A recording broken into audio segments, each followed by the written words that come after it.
Welcome to The Explainer. Today, we're going to dive into a really powerful sermon that gets to the heart of one of the biggest challenges any of us face: real, lasting personal transformation. And it all comes down to the incredible power of our own thoughts. So let's just get right into it with a question I think we can all relate to. Have you ever felt stuck? Like you're in this constant tug of war between the person you are right now and the person you feel deep down you're supposed to be.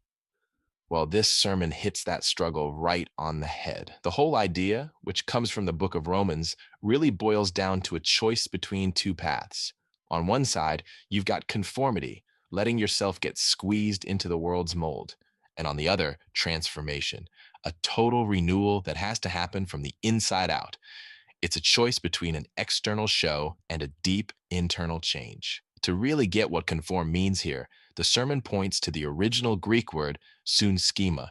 It literally means to adopt an external fashion or a pattern. They give it like putting on a costume. Sure, the outside looks different for a little while, but the person underneath, they haven't really changed one bit. But then you have the complete opposite, the word transform. This comes from the Greek word metamorphosis, and we all know what that means, right? This isn't just a surface level fix. We're talking about a dramatic change in your very being. The best picture for this is, of course, a caterpillar becoming a butterfly. Its very nature is altered. Okay, so here's the absolute heart of the sermon's message. If you want real, lasting change, it doesn't start with just trying harder or changing your behaviors. Nope. It all begins right here in the mind. How you think truly determines who you become. And this isn't just a lofty idea. The sermon gives us a practical three-step roadmap to make this happen. This path to transformation involves first, waiting on the Lord, second, realigning our thinking, and third, getting ready to overcome spiritual warfare. Let's break down that first key: wait on the Lord. Now, the sermon is really clear that this does not mean just sitting around passively. It's about an active trust in God's process and his timing, which is often way bigger than what we can see in the moment. And the book of Isaiah just paints this beautiful picture for us, doesn't it? It says that those who wait on God will have their strength renewed. They'll soar like eagles. The idea here is so freeing. The strength for this whole journey isn't something you have to manufacture on your own. It's a gift. It's given to you when you trust, especially when things are uncertain. And this is where you really see the split between the two mindsets. The sermon explains that a mind that's just conforming to the world sees a temporary struggle, maybe a job loss, a health scare, and thinks this is it. It's permanent. But a transformed mind, it trusts that this moment is just one chapter in a much, much bigger story. Now, the second key puts the ball squarely in our court. Realign your thinking. This is all about taking ownership of your own internal world. The sermon makes it crystal clear: no one else can do this for you. It's a personal, conscious decision to change the way you think. And this concept of being a new creation is absolutely central to this step. We're not talking about just patching up the old you. It's about a fundamental realignment where, like this verse says, the old stuff is gone. Everything becomes new. And that whole process has to start with how you see yourself. The preacher used this fascinating analogy. He said a person stuck in conformity and one living in transformation are on totally different wavelengths. It's like two ships passing in the night.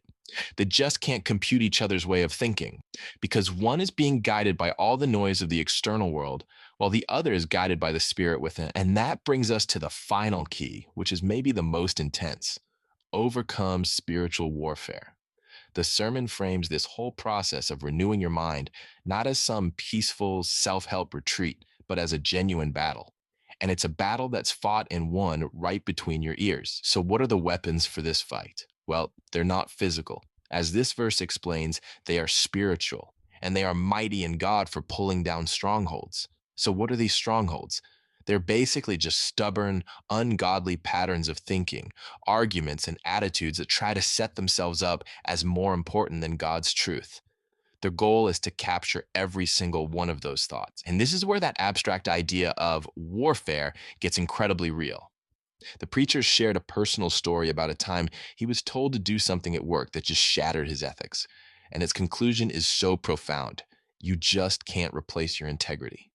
That decision to refuse to conform, even if it meant losing his job, that's a perfect, tangible example of winning a battle in the mind. So that's the whole framework. But the big question is, what do we do with all this? How do we actually apply it? Well, the sermon breaks it all down into some really clear, actionable takeaways for us. So, what does this actually look like in our daily lives? Well, it comes down to a few core commitments. It means standing firm on your integrity, no matter what it costs you. It means learning to wait on God's timeline instead of giving in to the world's urgent demands. It's about taking the unique gifts God gave you and using them to serve others. And it's about having the courage to just say no to things that you know will pull you back into that old conforming pattern. And the sermon leaves us with this incredible mantra that just ties it all together. It's like a chain reaction that you can't ignore. What you see is what you say, what you sow is what you'll reap, and what you are is what you'll give. But the final link, the starting point for the whole chain, it all starts with how you think. And that really brings us to the final thought here. The sermon makes this incredibly bold claim that your thoughts literally shape your reality. So the question it leaves us with is a big one, a challenging one. If that's true, what kind of world are you choosing to create with your thoughts, starting